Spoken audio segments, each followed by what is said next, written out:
Jake Martinez walked up to the huge building made of crystal and glass. The structure was taller than any building he had seen back on Earth.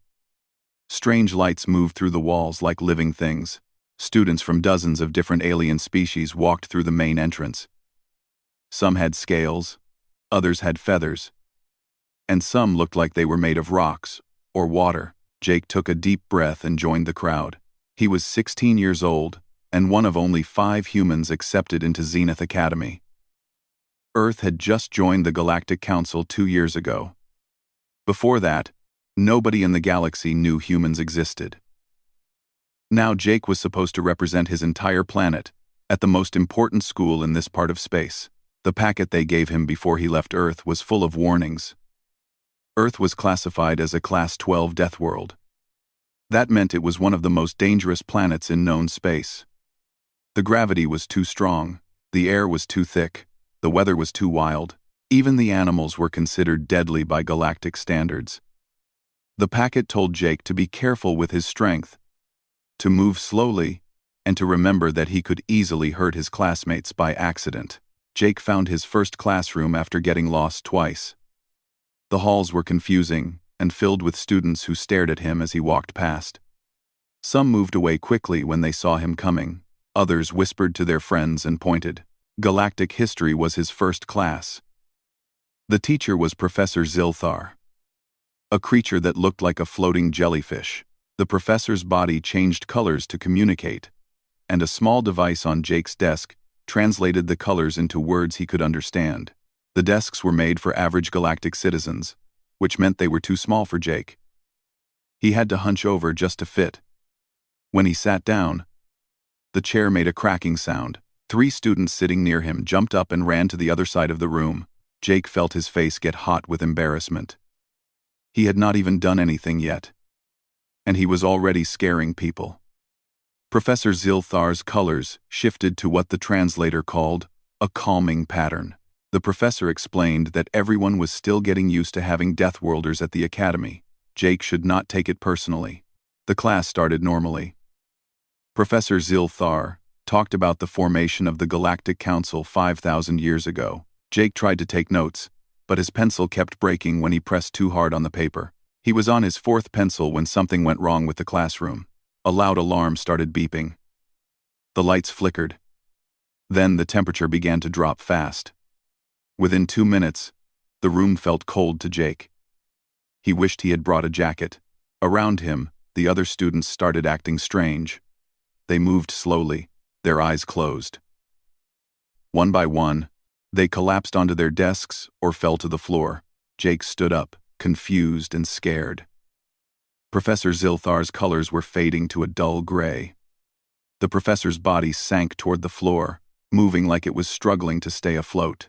Jake realized that something was very wrong. He checked the temperature display on the wall. It read 58 degrees Fahrenheit. That was not cold. That was just a cool day back home. But the alien students were shutting down like someone had turned off a switch. Jake ran to the nearest student, a small reptilian creature named Kreese who sat next to him. Kreese's skin felt ice cold. His breathing was shallow. Jake remembered reading that many alien species could not handle temperature changes the way humans could. He picked up Kreese carefully, afraid of hurting him with too much strength. The small alien weighed almost nothing. Jake held Kreese against his chest, hoping his body heat would help. Around the room, more students were collapsing. Professor Zilthar was on the floor now, colors completely faded. The door burst open. Amy Brooks and Danny Rogers, the other 2 human students in Jake's year, ran into the room. They had heard the emergency alarm from down the hall. Amy saw what was happening immediately. Temperature emergency, she said. They're going into hibernation. We need to warm them up. The 3 humans worked together. They gathered all 32 alien students into the center of the room. Jake, Amy, and Danny sat in the middle of the group, holding as many students as they could against their bodies. Jake had 5 small aliens pressed against his chest and stomach. He could feel them shaking from the cold. Danny was talking to the emergency services through his communicator. Yes, we are fine. No, we do not need thermal suits. The temperature is only 58 degrees. Just fix the heating system. 20 minutes passed before the maintenance crew arrived. They wore thick suits that made them look like they were ready to explore an ice planet. The crew chief, a being that looked like a walking stick insect, stood at the door and stared. "How are you still conscious?" the crew chief asked, through his suit's speaker. Jake looked down at the 5 aliens he was holding. "Is this not normal room temperature? This is Arctic conditions. You should be frozen solid." Amy laughed. "This is nothing. It gets way colder than this back home." The maintenance crew fixed the heating system quickly. The temperature rose back to what the aliens considered normal, which felt like a hot summer day to Jake. The alien students started waking up slowly. Kreese opened his eyes and looked up at Jake with confusion. "You saved my life," Kreese said quietly. "I thought I was going to die." Jake felt uncomfortable with the attention. "I just kept you warm. It was not a big deal." "Not a big deal?" Kreese sat up, still shaking slightly. "We were in freezing temperatures. You should have been just as affected as us, but you were not even shivering." Professor Zilthar recovered enough to change colors again. The professor's pattern showed what the translator called extreme gratitude. The medical team arrived and checked every student. They were all fine, just cold and confused. The medic, a being made of living crystal named Physician Czar, spent a long time examining Jake, Amy, and Danny. "Your body temperature is maintained internally," Czar said with wonder in his voice.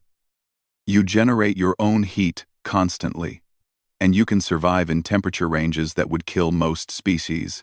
This is remarkable." By the end of the day, the story had spread through the entire school. The humans had saved a whole classroom, using nothing but their body heat. Students Jake had never met came up to him in the halls to thank him or ask questions. Some asked if all humans were immune to cold. Others wanted to know what other extreme conditions humans could survive.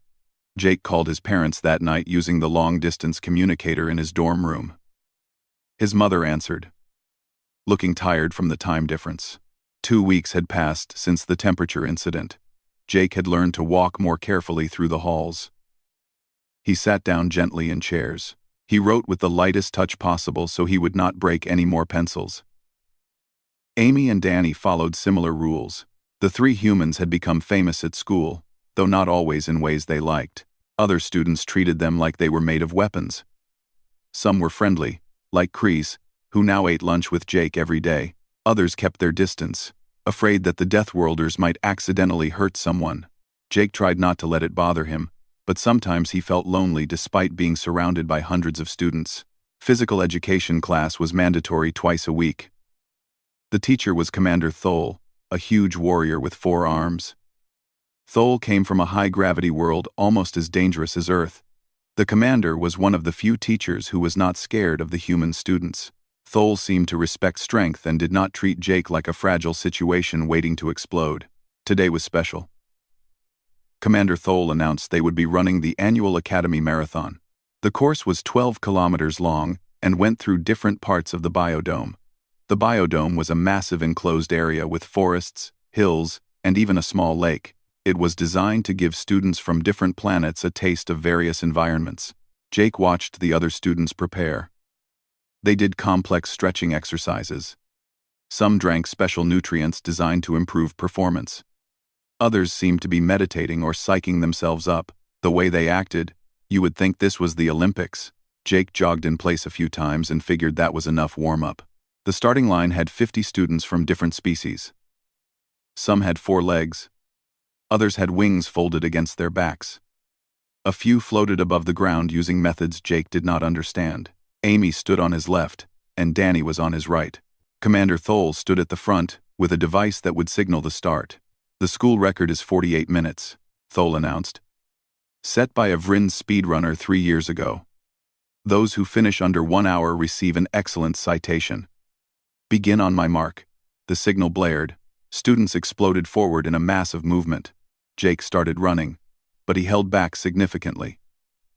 He did not want to show off or make anyone feel bad. Even running at what he considered an easy jog, he had to slow down several times to avoid passing everyone. The course started on flat ground, then moved into a forested area with roots and rocks to navigate around. Jake found it easy. The obstacles were nothing compared to hiking trails back on Earth. Other students struggled, carefully picking their way over obstacles that Jake simply stepped over without thinking. By the 3-kilometer mark, Jake noticed something wrong. Students were breathing hard, really hard. Some were already walking instead of running. Their faces showed pain and exhaustion. Jake was not even breathing heavily yet. He wondered if the course was harder than it looked. A student near him stumbled and fell. Jake stopped running and helped them up. The student, a bird-like creature with blue feathers, stared at Jake with wide eyes. "How are you not tired?" the student gasped. "The race just started," Jake said, confused. "We have been running for 20 minutes at maximum pace." Jake realized his easy jog was their maximum speed. He felt embarrassed and let the student go ahead before he started running again, this time even slower. Amy and Danny had similar problems. They kept having to stop and wait for other students to catch up. By the halfway point, the situation got worse. Students were dropping out of the race completely. Some collapsed on the ground, their legs shaking too much to continue. Medical staff drove past in small vehicles, picking up students who could not finish. The heat in the biodome was set to what aliens considered moderate. But many students were overheating from the effort. Jake made a decision. He stopped holding back as much and just ran at a comfortable pace.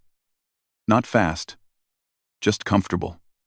The forest gave way to hills, then to a rocky area near the lake. His legs felt fine, his breathing was steady. He could probably keep running for hours at this pace without any problem. He crossed the finish line and checked the time display. 22 minutes and 18 seconds. Jake stood there, confused. That could not be right. The school record was 48 minutes. He had finished in less than half that time, and he had been running casually. Amy finished 3 minutes after him. Danny came in at 23 minutes and 40 seconds. The 3 humans stood at the finish line, barely sweating, while medical staff rushed around preparing for the other students who were still on the course. Commander Thole approached Jake. All 4 of Thole's arms were crossed over his chest. Jake expected to get in trouble for breaking some rule he did not know about. Instead, Thole made a clicking sound that the translator said meant laughter. "You were holding back," Thole said. "It was not a question. I did not want to make anyone feel bad," Jake admitted. "You just broke every running record in this academy's 300-year history. And you did it while obviously not trying your hardest. Do you understand what that means?" Jake shook his head. "It means humans are going to change everything we thought we knew about physical capability." Thole's voice had respect in it. "How fast can you actually run?" "I do not know. I have never really pushed myself. Maybe I could do the course in 15 minutes, if I tried hard." Thole's arms uncrossed. The commander looked at Amy and Danny. "And you two?" "About the same," Amy said. "We are pretty average for humans. We do not even play sports seriously back home." The other students started finishing the race. The fastest non-human time was 39 minutes, and that student had to be carried to the medical tent afterward. Most students took between 45 and 60 minutes. Several did not finish at all. By the time the last student crossed the finish line, a crowd had gathered around Jake, Amy, and Danny. Students asked questions all at once. How did humans train? What did they eat? Did they have genetic modifications? Were they using technology hidden in their clothes? Jake tried to explain that he was completely normal for a human. He did not work out beyond regular gym class at his old school. He ate normal food. He had no special enhancements or technology. The other students did not seem to believe him. A reporter from the Galactic Sports Network showed up the next day. The reporter was a floating orb covered in sensors and cameras. It asked Jake if all humans were superhuman compared to the rest of the galaxy. Danny answered before Jake could speak. "We are not superhuman. We just come from a planet that tries to kill us every day. Running 12 kilometers is not hard when you grow up dodging predators and dealing with weather that changes from freezing to boiling." The reporter's sensors all focused on Danny. "Can you explain what you mean by a planet that tries to kill you?" Amy jumped in. "Earth has extreme weather. Hurricanes, tornadoes, earthquakes, floods. The temperature can swing 60 degrees in a single day. We have animals that can kill you in seconds. Poisonous spiders, venomous snakes, big cats that hunt in packs, bears that can break trees with their paws. And that is just the land. Our oceans have creatures that can swallow you whole. And humans survived in this environment? The reporter asked. We did not just survive, Jake said. We thrived. We are the dominant species on Earth. Every human is adapted to handle extreme conditions because that is just normal life for us. R5er. The dominant species on Earth. The interview was broadcast across the Galactic network that evening.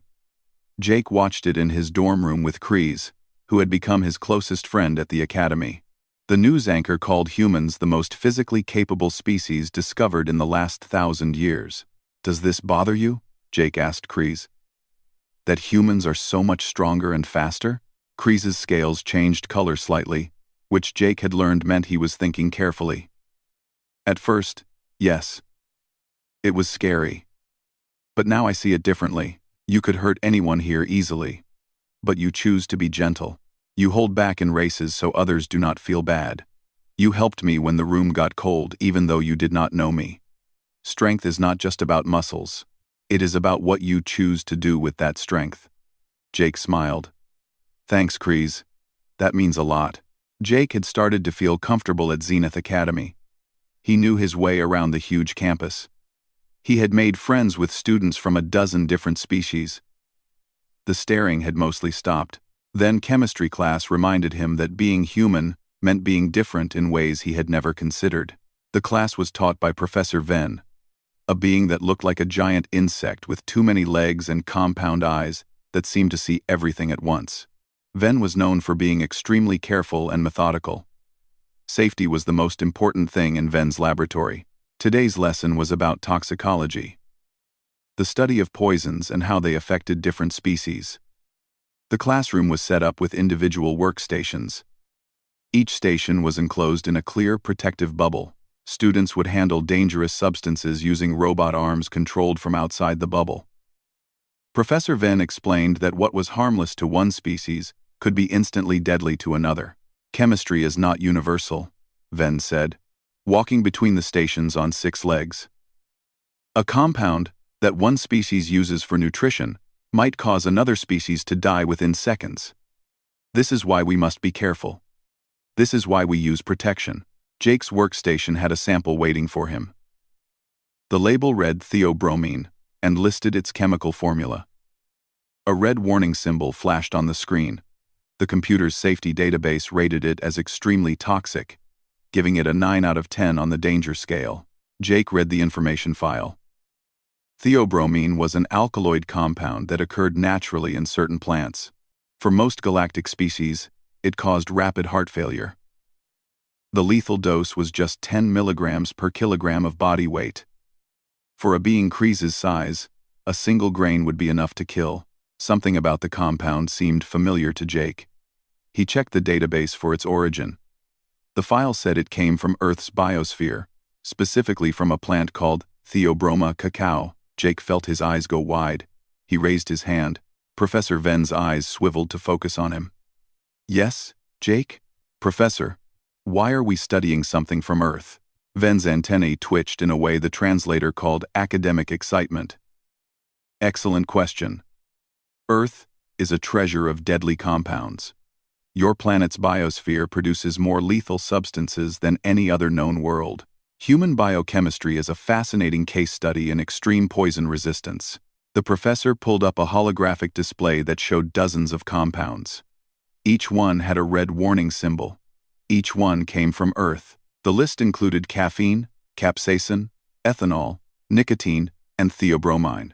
Next to each compound was data showing how deadly it was to various species. Jake stared at the list. Something was very wrong here. He looked at theobromine again, then at the plant name, Theobroma cacao. Cacao. Chocolate came from cacao. Professor, Jake said slowly, theobromine is in chocolate. The classroom went completely silent. Every student stopped what they were doing and turned to look at Jake.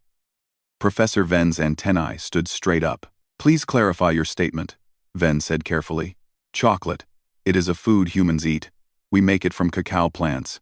Theobromine is one of the main ingredients. It is what gives chocolate its taste. Amy started laughing from her station across the room. She had just realized what Jake was saying. Oh my God. They think chocolate is a deadly poison. Chocolate. Danny leaned back in his chair, grinning. I ate a chocolate bar this morning with breakfast. Like, a big one. It must have had 100 times the lethal dose for most species here. Professor Ven's color changed to something the translator struggled to interpret. Shock? Maybe. Or disbelief. You consume this substance regularly? For pleasure? Humans eat chocolate all the time, Jake explained. Little kids eat it. We make candy from it. We put it in cookies and cakes. We drink it as hot cocoa. Some people eat it every single day. One student, a delicate floating creature named Yil, made a sound like wind through crystals. But the database says it causes heart failure. How are you not dead? Human hearts work differently, Amy said. We can process theobromine without any problems. It does not affect us like it affects you. Professor Ven moved to the main computer and started pulling up more files. Let me check caffeine. This is another Earth compound rated as highly toxic.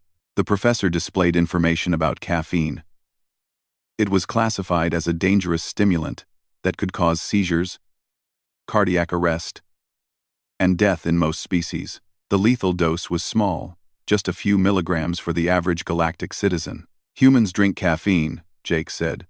We have drinks called coffee and tea that are full of it. Some people drink several cups every day. There are entire shops on Earth that just sell coffee. You intentionally consume a cardiac stimulant multiple times per day? Ven's voice went up several octaves. It helps us wake up in the morning, Danny said. And it tastes good. Professor Ven pulled up the next compound on the list, capsaicin. This one is particularly interesting. Capsaicin triggers pain receptors and creates a sensation of burning. It is used in some worlds as a weapon or deterrent. Surely humans do not consume this one. Jake winced. He knew where this was going. We eat capsaicin too. It is in peppers, especially hot peppers. Some humans really love spicy food. There are competitions to see who can eat the hottest peppers. 3 students fainted, just collapsed right there in their protective bubbles. The medical alert system activated, and automated stretchers came to take them to the nurse's office. Kreese, who had been quiet until now, spoke up. Wait. You are telling me that humans eat things that cause pain? On purpose? For fun? Spicy food is popular, Amy said. The burning sensation becomes enjoyable once you get used to it. There are whole cuisines based on making food as spicy as possible. Professor Ven sat down, which was unusual because Ven usually stood during class. I need to recalibrate my understanding of human biology. You can consume compounds that would weaponize most military forces in the galaxy, and you do it recreationally. The professor spent the rest of class testing human resistance to various compounds. Jake, Amy, and Danny provided samples of their blood, saliva, and tissue for analysis. The results were shocking to everyone, except the humans. Humans could safely consume alcohol in quantities that would kill most species. They could eat plants containing toxic alkaloids. They could handle substances that disrupted neural function in other beings. Their livers were like chemical processing plants, breaking down poisons faster than most species could even detect them. How did you evolve this way? Asked a student named Zix, who looked like a collection of floating geometric shapes. Earth has a lot of poisonous plants and animals, Jake explained. Our ancestors had to develop resistance just to survive. The ones who could handle toxins better lived longer and had more children. Over millions of years, humans got really good at processing dangerous chemicals. After class ended, Professor Ven asked the 3 humans to stay behind. Jake worried he was in trouble. But Ven's antennae were twitching with excitement again. I need to update the Academy's safety protocols, Ven said. We never considered that some species might be immune to substances we consider deadly. This could revolutionize xenobiology research. What do you mean? Amy asked. If humans can safely handle compounds that kill other species, you could work with materials that are currently too dangerous to study. You could help develop new medicines, new materials, new technologies. Your resistance to toxins is incredibly valuable. The next day, the cafeteria had changed. There was now a section called Human Nutrition that was separated from the main food area by a clear barrier. Inside were things that looked normal to Jake but were labeled with warning symbols for other species. Coffee was marked as a Class 7 toxin. Chocolate had a skull symbol. Hot sauce had a label that said, Extreme Danger. Chemical Weapon. Even the turkey sandwiches had warnings, because the herbs used in the meat could cause allergic reactions in several species. Jake got his usual lunch of coffee, a sandwich, and a cookie with chocolate chips. He carried his tray past the barrier and sat down at a table. Immediately, a crowd gathered on the other side of the clear wall. Students watched him eat like he was performing a dangerous stunt. Kreese came through the barrier to sit with Jake. Kreese had special permission because his species could tolerate some earth compounds in small amounts. Even so, he brought his own food from the regular cafeteria. This is weird, Jake said, watching the crowd watch him. I'm just eating lunch. To them, you are eating poison, Kreese pointed out. Imagine if I sat down and drank a cup of bleach. That is what they see when you drink coffee. Jake took a sip of his coffee and tried not to think about it. The crowd gasped. One student actually screamed and ran away. I hate being treated like a circus act, Jake muttered. Give them time, Kreese said. They are learning. A month ago, they thought humans were fragile Deathworlders who might break at any moment. Now they are learning you are fragile Deathworlders who casually consume deadly toxins. It is a lot to process. Over the next week, the chemistry incident became famous across the galactic network. News shows discussed human biology. Scientists requested samples for research. There were calls to study Earth's biosphere more carefully to find other useful compounds. Jake received a message from his parents. They had seen the news coverage and thought it was hilarious that aliens considered chocolate to be a weapon. His mom sent him a care package full of candy bars, coffee beans, and hot sauce. The package had to go through special security screening, and campus safety labeled it as containing hazardous materials. Professor Venn asked Jake to help with a research project. The professor wanted to catalog Earth plants and identify which compounds might be useful for medicine or industry. Jake agreed, figuring it would be interesting to see his home planet from a galactic perspective. In the laboratory, surrounded by samples that would kill most beings in the room, Jake carefully explained the properties of common Earth foods. Professor Venn took detailed notes, occasionally stopping tea 4 months into the school year. Zenith Academy announced something big. They were hosting the Interspecies Exchange Tournament, a competition with students from other prestigious schools across the galaxy. The event would include academic challenges, cultural presentations, and athletic demonstrations. Jake heard about it during morning announcements and thought it sounded interesting. Then the administration sent a specific message to all human students. Jake, Amy, and Danny were asked politely but firmly not to participate in any physical competitions. The message explained it was to keep things fair and safe for everyone. The administration worried that human abilities would make other schools feel bad or create dangerous situations. Jake understood the reasoning, but it still stung a little. He had been trying so hard to fit in, to be normal, to not make waves. Now he was being told he was too different to participate. Amy was more upset than Jake. She complained about it at lunch for 3 days straight. The visiting students arrived on a bright Monday morning. Ships from across the sector landed in the Academy's spaceport. Students came from dozens of schools, representing species Jake had never seen before. The campus filled with excitement and noise as everyone prepared for the tournament. One group stood out immediately. They came from the Helix Institute, a school known for being extremely competitive and elite. Their team wore matching uniforms and moved together like they had practiced formations. The leader was a tall avian creature named Skrell. His feathers were bright blue and gold, and he carried himself like someone who expected to win everything. Jake first encountered Skrell in the cafeteria. The avian was complaining loudly to his teammates about the quality of the food, the temperature of the building, and the general standards of Zenith Academy. Then Skrell noticed the human nutrition section with all its warning labels. "What is that?" Skrell asked, pointing at the barrier. "That is where the human students eat," explained Yil, who was showing the visitors around. "They consume substances that are toxic to most of us." Skrell's feathers ruffled in what looked like disgust. "Of course. I heard this academy lowered its standards to accept primitive Deathworlders. How embarrassing." Jake felt his jaw tighten. He was sitting right there, close enough to hear everything. Amy put a hand on his arm, warning him not to react. Danny focused very carefully on his sandwich.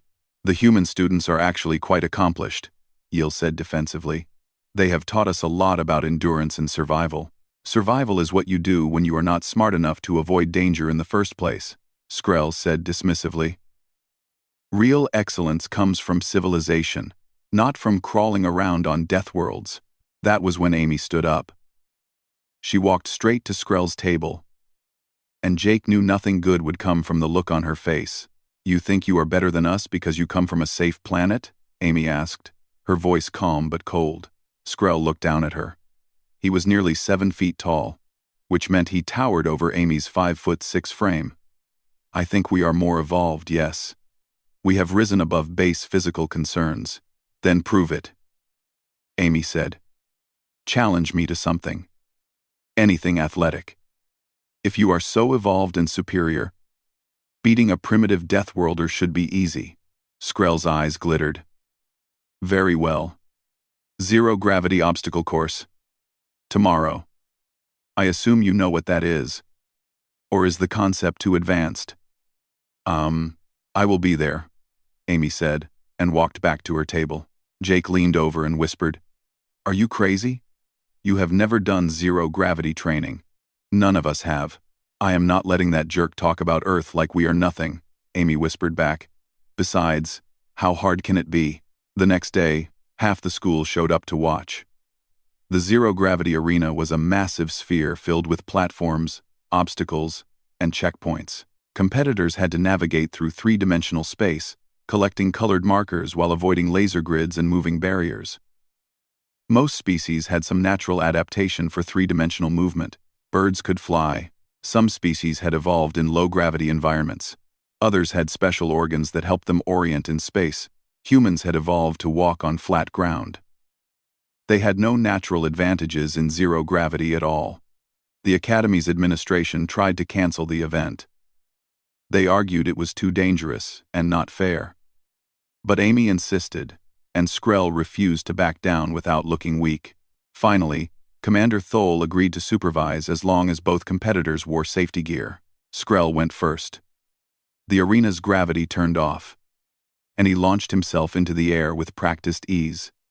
His species had evolved from flyers, and it showed. He moved through the course like he was born for it, spinning around obstacles, grabbing checkpoints with perfect precision, and using laser grids like stepping stones. His movements were beautiful to watch. He finished in 6 minutes and 12 seconds. His team cheered loudly. Skrell floated back to the entrance with a smug expression. "Your turn, Deathworlder," he said to Amy. "Try not to hurt yourself." Amy stepped into the arena. She had been quiet all morning, watching videos of zero-gravity movement and talking quietly with Jake and Danny. Jake had no idea if she had a plan or was just winging it. The gravity turned off. Amy immediately started spinning, unable to control her momentum. The crowd made sympathetic noises. This was going to be embarrassing. Then Amy grabbed a wall and stopped herself. She looked around, getting her bearings. Jake could see her thinking, calculating. She pushed off with her legs. What happened next shocked everyone. Amy shot forward like a missile. She had used her full leg strength, something most species could never do without breaking their own bones. In zero gravity, that strength translated into incredible speed. She slammed into the first platform hard enough to shake it, grabbed it with one hand, and redirected her momentum toward the next checkpoint. Where other species had to carefully navigate, Amy simply adapted. She treated obstacles like things to bounce off of. When she came to a laser grid, she did not carefully weave through it. She just twisted her body and shot through the gaps at high speed. Her Deathworlder reflexes let her react faster than the course was designed for. She missed a grab once and started spinning. Instead of panicking, she used the spin to build momentum and launched herself at the next platform even faster. It was not graceful. It was not beautiful. It was pure human stubbornness and adaptability in action. Amy grabbed the final checkpoint and pushed toward the exit. The timer stopped at 3 minutes and 41 seconds. She had cut Skrell's time almost in half. The arena was silent for 3 full seconds. Then Commander Thole started clapping. The sound was loud and rhythmic. Other Zenith Academy students joined in. Soon the entire crowd was cheering except for Skrell's team. Amy floated back to the entrance, looking dizzy but triumphant. Jake and Danny grabbed her and pulled her out of the arena. She stumbled when gravity returned, and Jake steadied her. "That was insane," Danny said, grinning. "I think I am going to throw up," Amy said, but she was smiling. Skrell landed nearby, his feathers flat against his body. "You cheated. You must have used genetic modifications or hidden technology." "I did not cheat," Amy said, her voice steady despite the dizziness. "I just used what humans are naturally good at. Adapting. This is impossible. You have no zero-gravity adaptations. Your species evolved on a surface." Kreese stepped forward from the crowd. The small reptilian looked angry, which was rare for him. "Let me explain something to you about Deathworlders," Kreese said to Skrell. "Earth has crushing gravity, deadly weather, extreme temperature changes, a biosphere full of megafauna that would be considered weapons on your civilized world. And humans are not special on Earth. They are average," Kreese continued, his voice getting louder. "You come from a safe world. You have never had to adapt to survive. Your evolution was gentle and easy. Humans had to adapt or die every single day. That is why Amy just destroyed your record. Not because she is better than you at flying, but because she is better at figuring out how to survive in situations she was never designed for." The crowd was completely quiet now. Kreese was not finished.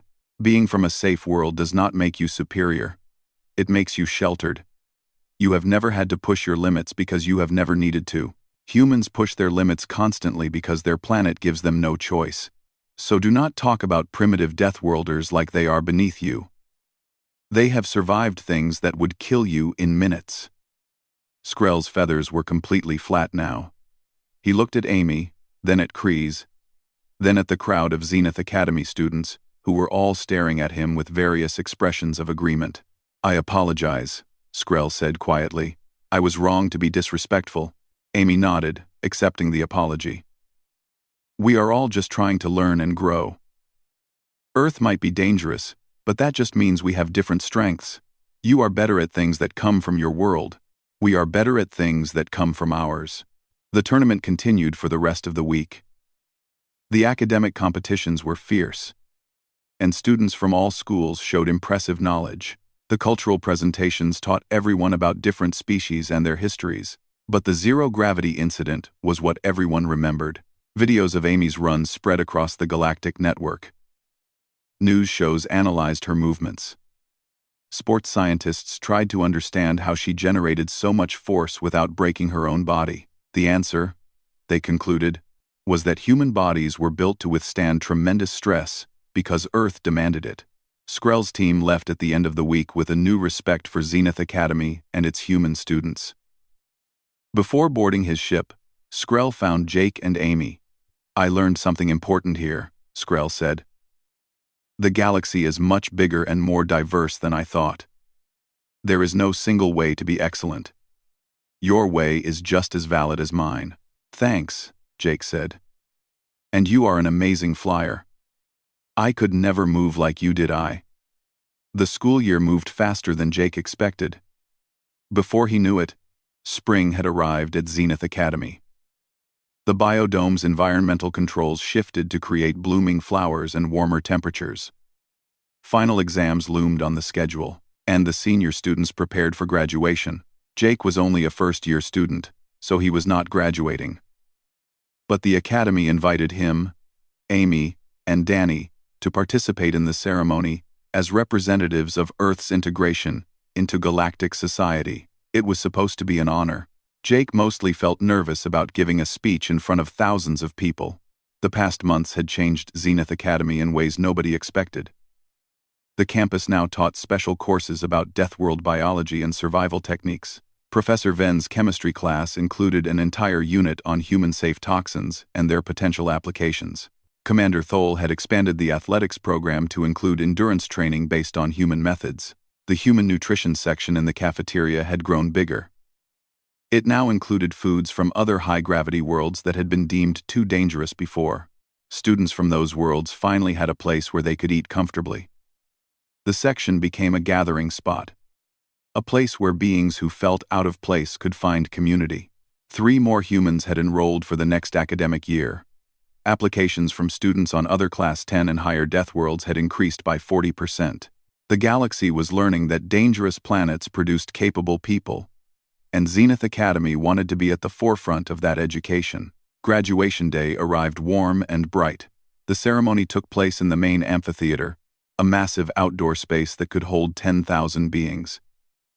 Families came from across the sector to watch their children graduate.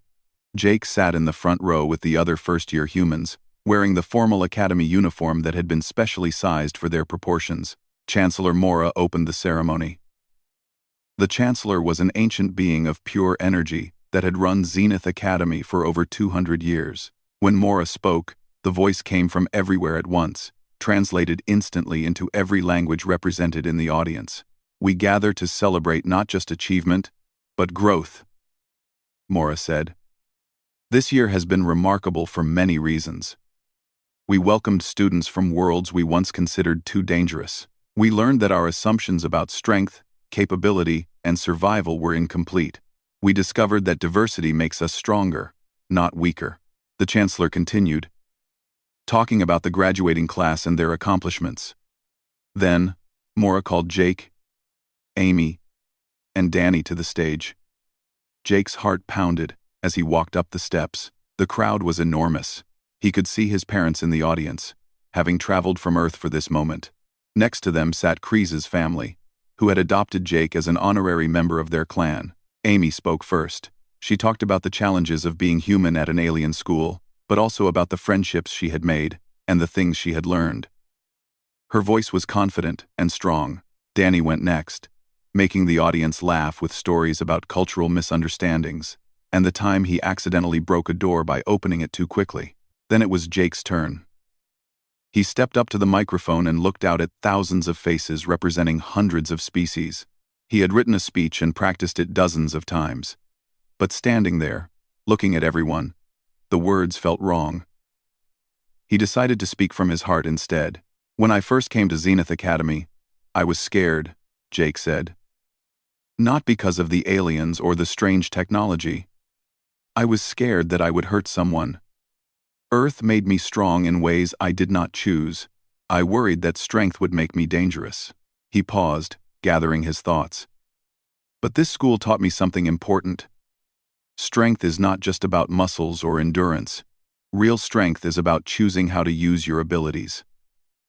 It is about helping others instead of hurting them. It is about adapting to new situations and learning from people who are different from you." Jake saw Kreese in the front row, his scales shimmering with pride. "I made friends here who taught me that being from a death world is not something to hide or be ashamed of. It is just part of who I am, and everyone here has parts of themselves that make them unique. We all have strengths from where we come from. The secret is learning to use those strengths together." The audience was quiet, listening. Jake continued, "So to the graduating students, I want to say thank you. Thank you for accepting us, even when we were strange and scary. Thank you for teaching us about your worlds and cultures. Thank you for showing us that the galaxy is big enough for all of us, no matter where we come from." He stepped back from the microphone. For a moment, Nothing happened. Then the applause started. It began with the human families and spread through the crowd like a wave. Soon everyone was clapping, cheering, or making whatever sounds their species used to show approval. After the ceremony, there was a reception in the gardens. Jake found himself surrounded by people wanting to talk. Graduating students thanked him for his help in their training programs. Parents asked questions about Earth and human culture. Reporters requested interviews about the future of human integration. Kreese found Jake near the food tables. The small reptilian had to push through the crowd to reach his friend. "You gave a good speech," Kreese said. "Very inspiring." "Thanks. I kind of made it up as I went. The best speeches usually are." Kreese handed Jake a small device. "This is for you. A graduation gift. Even though you are not graduating. En recueillia." Jake took the device. It was a data chip containing files and images. "What is it?" "My thesis," Kreese said proudly. "I graduated with honors in xenobiology. My research was about Deathworlder adaptations and their medical applications. You helped me with a lot of the human-specific information. I wanted you to have a copy." Jake felt his eyes get wet. "Kreese, this is amazing. I am so proud of you. I could not have done it without you. You taught me that survival is not about avoiding danger. It is about adapting to it and growing stronger." Kreese's scales shifted to a warm golden color. "You are my best friend, Jake. Thank you for being patient with me when I was scared of you." "You were never mean about it," Jake said. "You just needed time to understand. That is all any of us need." Professor Venn found Jake later in the reception. The insectoid professor's antennae were vibrating with excitement. "I have a proposal for you," Venn said without preamble. "I am assembling a research team to study Earth's biosphere in detail. We want to catalog the countless deadly substances and organisms for scientific benefit. We need human consultants who understand the environment. The pay is very generous." Jake's eyes widened. "You want me to help study Earth? You grew up there. You understand it in ways we never could. And you have shown excellent aptitude in chemistry. This would be a summer position, but it could lead to permanent work if you are interested." "Yes," Jake said immediately. "Absolutely yes. When do I start?" "Right after the semester ends. We leave for Earth in 2 weeks." Amy appeared next to Jake, grinning. "Guess what? Commander Thole recruited me for an elite training program. I am going to help develop new physical education methods based on human movement and tactics." "How cool is that?" Danny joined them with his own news. "The Academy's maintenance department offered me a job. Apparently, having someone who can work in extreme conditions without environmental suits is really valuable. They are paying me way too much money to do basic repairs." The three humans looked at each other and started laughing. They had come to Zenith Academy expecting to struggle, to be outsiders, to maybe survive until they could go home. Instead, they had found opportunities, friendships, and a place in the galaxy. Jake's parents found him as the reception was winding down. His mother hugged him tightly, tears on her face. "We are so proud of you," she said. "You have done more than just go to school. You have shown the galaxy what humans can be." His father clapped him on the shoulder. "How does it feel to be a pioneer?" Jake thought about the question. He looked around at the crowd of diverse beings, all talking and laughing together. He thought about Kreese and his research, about Amy's athletic achievements, about Danny's practical skills. He thought about all the students who had learned that Deathworlders were not monsters. "It feels good," Jake said. "It feels like we are building something important." That night, Jake stood on the balcony of his dorm room and looked up at the alien sky. 3 moons hung overhead, and stars he was learning to recognize filled the darkness. Somewhere out there, Earth rotated through space, a blue marble of deadly beauty. He had been afraid when he first arrived that being human would make him an outcast. But the galaxy was learning what Jake now understood. Humans were not just survivors of a death world. They were adapters, innovators, and friends. They brought something unique to the galactic community, something that came from growing up on a planet that never gave them an easy day. His communicator buzzed. It was a message from Kreese asking if Jake wanted to get breakfast tomorrow before heading home for the summer.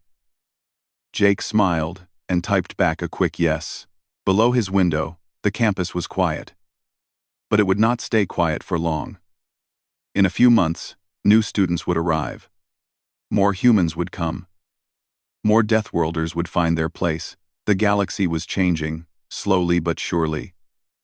Learning to embrace diversity in all its forms, Jake thought about the research position with Professor Venn. He imagined going back to Earth and seeing it through alien eyes, cataloging the dangers he had taken for granted his whole life. He wondered what other secrets Earth held that could benefit the galaxy. The future stretched out before him, full of possibilities. He was not just a student anymore. He was a bridge between two worlds, a translator of experiences, a proof that being different was not the same as being less. Jake Martinez, a 16-year-old human from a Class 12 Deathworld, had survived his first year at Alien High School. He had made friends, broken records, challenged assumptions, and helped change minds. And he was just getting started. Tomorrow he would pack his things and prepare for the trip home. But tonight, he stood under alien stars and felt grateful. Grateful for the challenges that made him grow. Grateful for the friends who accepted him. Grateful for the opportunity to show the galaxy that humans, despite coming from a planet of constant danger, were not defined by that danger. They were defined by what they chose to do with the strength it gave them. And Jake chose to use his strength to build bridges, help others, and prove that the galaxy was big enough for everyone. He went inside and lay down on his bed. Sleep came easily, and his dreams were full of adventures yet to come. The galaxy was vast and strange and sometimes scary. But Jake had learned that humans were good at dealing with scary things. It was what they did best. The adventure was just beginning, and Jake could not wait to see where it led. End that arena. Skrell's feathers lifted slightly.